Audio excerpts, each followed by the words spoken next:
क्या बोला गया है, एक नहर के एक तट पर एक टीवी टावर ऊर्ध्वाधर खड़ा है। क्या बोला गया भाई, क्वेश्चन नंबर 11 कितना नंबर है, 9.2 का ना, 9.2 का क्वेश्चन नंबर 11। क्या बोला गया है कि एक नहर है, क्या है, नहर है, एक नहर है, नहर बना दिए सर जी, है ना। ये क्या है, नहर है, ये दिख रहा होगा एक स्ट्रेट लाइन, है ना। ये क्या है, एक नहर है ना। नहर के एकदम क्या है, यहाँ पर टीवी टावर है। क्या है, टीवी टावर, ये टीवी टावर है।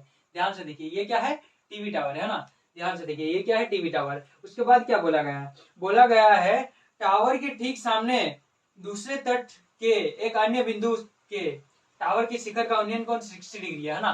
टावर के ठीक सामने, ये जो टावर है, टावर के ठीक सामने एक दूसरे तट पे क्या है, उस पे एक 60 डिग्री का कोण बना रहा है। कितना डिग्री का कोण बना रहा है सर जी, 60 डिग्री का कोण बना रहा है। कितना, 60 डिग्री का कोण बना रहा है। यहाँ पे बोल दिया गया है ना कि दूसरे तट के सामने क्या है, एक अन्य बिंदु पर उन्नयन कोण बना रहा है। कितना, 60 डिग्री का। इसी तट पर इस बिंदु से 20 मीटर दूर, इसी तट पर, यही जो तट है, यही तट पर 20 मीटर दूर, कितना मीटर दूर भाई, 20 मीटर। सोच लीजिए कि यहाँ से यहाँ तक कितना है, 20 मीटर है। कहां से कहां तक, ये लाइन से ये लाइन तक कितना है भाई, 20 मीटर का दूरी है। समझ में आया सर जी, 20 मीटर का यहाँ दूरी है। जैसे जैसे क्वेश्चन पढ़ते जा रहे हैं वैसे वैसे अगर आप लोग लिखते जाएंगे या फिर मतलब वैसे वैसे समझते जाएंगे ना, बस खाली क्वेश्चन पढ़ना है, वहां पर जो दिया गया है क्वेश्चन में वो लिखना है, ऑटोमेटिकली आंसर आएगा। समझ रहे हैं ना। हाँ, देखो यहाँ पर 20 मीटर दूर लिखा गया है, तो 20 मीटर दूर कर दिया है ना। क्या बोला गया है, और इस बिंदु को मीनार के पास से मिलाने वाले स्थित एक अन्य बिंदु से टावर के शिखर का उन्नयन कोण कितना है, 30 डिग्री है। मतलब कि इसके एक अन्य बिंदु है, ये जो लास्ट वाला बिंदु है, इस बिंदु को जो मीनार का जो शिखर है, इसको जो मिलाते हैं तो ये कोण बन रहा है कितना सर जी, ये बन रहा है 30 डिग्री का। कितना, 30 डिग्री का, 30 डिग्री का कोण बन रहा है। समझ में आया, क्लियर पूरा। ये 60 डिग्री का कोण बन रहा है एक तट पर, है ना। और उसी से 20 मीटर दूर पर क्या है, एक अन्य बिंदु पर 30 डिग्री का कोण बन रहा है। क्वेश्चन सिर्फ और सिर्फ यही बोला गया है। उसके बाद क्या बोला गया है, बोला गया है कि टावर की ऊंचाई और नहर की चौड़ाई याद कीजिए। क्या बोला गया है, टावर की ऊंचाई और नहर की क्या है, चौड़ाई याद कीजिए। तो देखिए टावर की ऊंचाई क्या है, टावर की ऊंचाई ए बी सी डी पहले हम लोग लिख देते हैं ना। यहाँ पर 90 डिग्री लगना भाई मत भूलिएगा, यहाँ पर 90 डिग्री विशेष कर दीजिएगा, नहीं तो फिर भाई एक नंबर काट दे कोई टीचर, है ना। तो देखो हम लोग को टावर की चौड़ाई बताना है ना, सॉरी टावर की ऊंचाई बताना है और नहर की चौड़ाई बताना है। किसका, नहर की चौड़ाई। तो हम लोग यहाँ पर लिख रहे हैं, है ना। क्या लिख रहे हैं, माना की, क्या है, माना की, है ना, माना की, है ना। नहर की चौड़ाई क्या है, नहर की चौड़ाई, चौड़ाई, नहर की चौड़ाई। नहर की चौड़ाई क्या है सर जी, नहर की चौड़ाई टोटल क्या है, बीडी है। क्या है, बीडी, या फिर डीबी लिखो, बीडी लिखो, कुछ भी लिखो, बीडी भी लिख दो, समझे ना। हाँ, सबको को बोल रहा होगा बीडी बीडी बोल रहे सर, है ना, बीडी है ना। तो इधर देखो बीडी जो है ये क्या है, बीसी प्लस सीडी है। क्या है भाई, बीसी प्लस क्या है, सीडी है ना। बीसी प्लस सीडी है, समझ में आया। देखो बीसी तो हम लोग को पता नहीं है, तो बीसी का बीसी लिख दिए। क्या लिख दिए, बीसी का बीसी। अच्छा जी, सीडी, सीडी कितना दिया गया है, 20 दिया गया है, तो 20 का 20 लिखे। ये क्या है भाई, बीडी का वैल्यू है। किसका वैल्यू, बीडी का। ये समीकरण हम लोग 1 दे दिए। समझ में आया, यहाँ तक पूरा क्लियर। उसके बाद हम लोग को निकालना क्या है, ये निकालना है हम लोग को, ए बी निकालना है। क्या निकालना है, ए बी निकालना है। ए बी क्या है, ये ला है टावर की ऊंचाई। क्या है, टावर की ऊंचाई। तो हम लोग टावर की ऊंचाई निकालेंगे सर जी। टावर की ऊंचाई, देखो टावर की ऊंचाई, टावर की ऊंचाई क्या है, ए बी है। क्या है, ए और बी है ना, मतलब ए बी। ये हम लोग को फाइंड करना है कितना है। उसके साथ साथ क्या दिया गया है, कौन सी जो है, कौन सी कितना है, 60 डिग्री का कोण बना रहा है। कौन जो डी है, कौन डी बना रहा है 30 डिग्री का कोण। और इसी के साथ जो सीबी है, सीडी है, सीडी कितना है, 20 मीटर का दूरी है। समझ में आया। यहाँ पर कौन भी क्या है, समकोण, ये वाला लिख दिया है ना। तो हम लोग कहाँ से प्रोसेस चालू करेंगे, तो हम लोग यहाँ से लिखते जा रहे हैं, है ना। सबसे पहले हम लोग छोटा वाला त्रिभुज लेंगे। क्या, छोटा वाला। छोटा वाला त्रिभुज लेने से ना हम लोग को बहुत ज्यादा सुविधा मिलता है, तो हमेशा याद रखिएगा छोटा वाला त्रिभुज लिया जाता है ना। तो बड़ा वाला त्रिभुज लेके भी बना सकते हैं, लेकिन फिर और ज्यादा लंबा बनेगा, तो छोटा वाला त्रिभुज ले लिए। छोटा वाला त्रिभुज क्या है, ए बी सी में। क्या, ए बी सी में, है ना। तो देखो भाई ए बी सी में एकदम इसके एकदम आगे आने वाले, थोड़े पे आने वाले दीवार जो है उसको हम लोग क्या बोलते हैं सर जी, पी बोलते हैं। लास्ट वाले को बी बोलते हैं, एच का तो कोई काम नहीं है। तो पी बाई बी किसका होता है, पी बाई बी फॉर्मूला होता है किसका भाई, टेन का। टेन थीटा यहाँ पर कितना दिया है, 60 डिग्री दिया गया है, 60 डिग्री लिख दिए। टेन 60 डिग्री मान किसका होता है, √3 होता है भाई, टेन 60 डिग्री का मान। पी, अच्छा पी की जगह में क्या दिया गया है, ए बी दिया गया है, ए बी हम लोग लिख दिए। अच्छा बी, बी की जगह में क्या दिया गया है, बीसी लिख दिए, बीसी। यहाँ तक पूरा क्लियर। उसके बाद देखो जो ये जो बीसी है, ध्यान से देखो इस बीसी को, है ना, इस बीसी को इस √3 से क्या कर दिए, गुना कर दिए। क्या कर दिए सर जी, BC को √3 से गुना कर दिए, तो AB बराबर क्या आ गया, BC √3।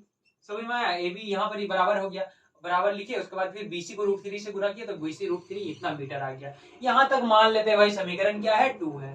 क्या है समीकरण 2, क्या है समीकरण 2 है ना। अभी हम लोग बड़ा वाला त्रिभुज में लेंगे, क्या लेंगे, बड़ा वाला त्रिभुज में। तो बड़े वाला त्रिभुज क्या है, ABD में, क्या या फिर ADB में, जो भी लिखो त्रिभुज, ADB में है ना, ABD में। अच्छा इधर अगर सीधा करेंगे तो इसको भी तो हम लोग P ही बोलेंगे ना, और B क्या हो जाएगा, B पूरा वाला हो जाएगा। क्या हो जाएगा, B पूरा वाला हो जाएगा। समझ में आया, ए P कौन सा हुआ, AB हुआ, क्या हुआ, P AB हो गया, समझे ना। और B कौन सा हुआ, B ये वाला हो जाएगा है ना। तो P/B किसका फॉर्मूला होता है, P/B होता है भाई 10 की जगह 30 डिग्री दिया गया है, तो 10 की जगह हम लोग 30 डिग्री लिखिए।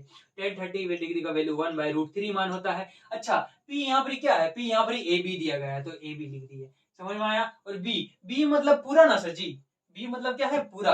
पूरा को हम लोग इस टाइप से लिख सकते हैं, BC + CD, तो हम लोग लिख दिए BC + CD। समझ में आया। ये जो BC और CD है इसको 1 से गुना करेंगे तो BC + CD ही आएगा। ये जो √3 है इसको AB से गुना करेंगे तो क्या आ जाएगा सर जी, AB √3। इजी है, समझ में आ गया, AB √3 आ गया। यहाँ पर किसी को डाउट, ठीक है भाई। देखो अभी हम लोग क्या करेंगे, तगड़ा हम आइडिया लगाएंगे। देखो यहाँ पर AB का वैल्यू यहाँ पर कितना दिया गया है, BC √3। क्या दिया गया है, AB का वैल्यू BC √3 है ना। तो यहाँ पर देखो BC है ना, तो BC के जगह में हम लोग BC लिखिए। CD, अच्छा भाई CD का वैल्यू कितना दिया गया है, 20 दिया गया है, तो 20 का 20 लिख दिए है ना। AB का यहाँ पर क्या दिया गया है, BC √3 दिया गया है, तो हम लोग BC √3 हम लोग लिख दिए। और यहाँ पर एक √3 था तो √3 लगा दिए। यहाँ तक पूरा क्लियर। उसके बाद देखो हम लोग क्या करेंगे, उसके बाद हम लोग क्या करेंगे, BC + 20 था तो BC + 20 का BC + 20 लिखे। देखो √3 ये √3 से गुना हुआ तो कितना होता है, हमेशा याद रखिएगा, रफ में लिख दे रहे, √3 को √3 से गुना करते हैं तो 3 आता है, √4 को √4 से गुना करते हैं तो 4 आता है। उसी प्रकार अगर √1000 को 1000 से गुना कर दिए तो क्या आ गया सर जी, 1000 आ जाता है। उसी टाइप से क्या हुआ यहाँ पर ही, √3 को √3 से गुना किए तो क्या आ गया, 3 आ गया। ये जो BC था तो BC का BC लिख दिए। यहाँ देखो BC इसके आगे कुछ नहीं है, मतलब क्या है, प्लस में है। प्लस जब भी बराबर के उधर जाता है तो क्या आ जाता है, माइनस आ जाता है। क्या आ जाता है, माइनस आ जाता है। 3BC - BC हो गया। देखो 3 इसके आगे क्या है, 3 इसके आगे कुछ नहीं है, मतलब 1 है ना। तो 3 में से 1 गया तो क्या आ जाएगा, 2 बच जाएगा, 2 BC है ना। तो यहाँ पर 20 देखो सटा हुआ मतलब गुना में है ना, क्या हुआ है, गुना में है। इधर आएगा तो क्या आ जाएगा, भागा में आ जाएगा, बराबर क्या आ जाएगा, BC। तो 2 एकम 2, 2 10 20, BC का वैल्यू निकल गया 20। कितना निकल गया, BC का वैल्यू 20 निकल गया। अच्छा जी BC का वैल्यू यहाँ पर अगर पुट कर देंगे तो नहर की चौड़ाई निकल जाएगा, सही है ना, नहर की तो चौड़ाई निकल जाएगा। तो देखो नहर की चौड़ाई मतलब समीकरण 1 में, समीकरण एक में BC का मान रखने पर, BC का मान रखने पर,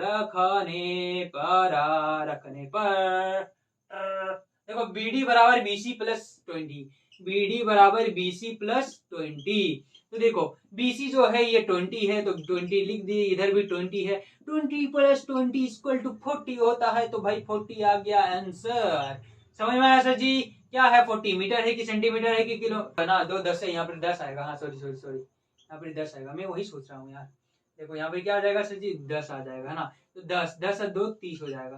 यहाँ पर मैंने 10 में काटा था तो 10 से 20 तो 10 आ जाएगा, तो 10 और 30 हो जाएगा है ना। अभी पहले कोई कमेंट करेंगे भाई सर जी आपने यहाँ पे गलती लिखा था, और सर जी कमेंट में यार, पहले रुक जाओ यार, मैंने यहाँ पे सुधार दिया है, देख लो पहले है ना। तो देखो BD बराबर कितना आ गया है, 30 आ गया है ना। यहाँ तक अभी तक भाई मेरा सही है ना। उसके बाद देखो क्या है, उसके बाद हम लोग क्या करेंगे, हम लोग को क्या निकालना है, AB निकालना है। क्या निकालना है, AB निकालना है। तो हम लोग समीकरण 2 में किसका मान रखेंगे, BC का मान रखेंगे। क्या समीकरण 2 में किसका मान रखने पर, BC का मान रखने पर, भाई BC का तो मान रखना पड़ेगा। तो इधर देखो BC का मान हम लोग रखेंगे, तो यहाँ पर देखो BC का मान AB के जगह में हम लोग AB लिख दिए सर जी। BC, अच्छा BC का वैल्यू कितना है, BC का वैल्यू कहाँ गया, B और C, BC का तो वैल्यू अभी निकाले, कहाँ गया, रुको, ये तो BC का वैल्यू कितना आया सर जी, BC का वैल्यू 10 आया, कितना आया, 10 आया, तो 10 लिख दिए हुआ। उसके बाद देखो कितना आया, √3, तो √3 लिख दिए, यही मीटर आ गया, यही वाला हो जाएगा सर जी क्या आंसर। 10 √3 मीटर आ जाएगा आंसर। कितना आ जाएगा? 10 √3 मीटर आंसर।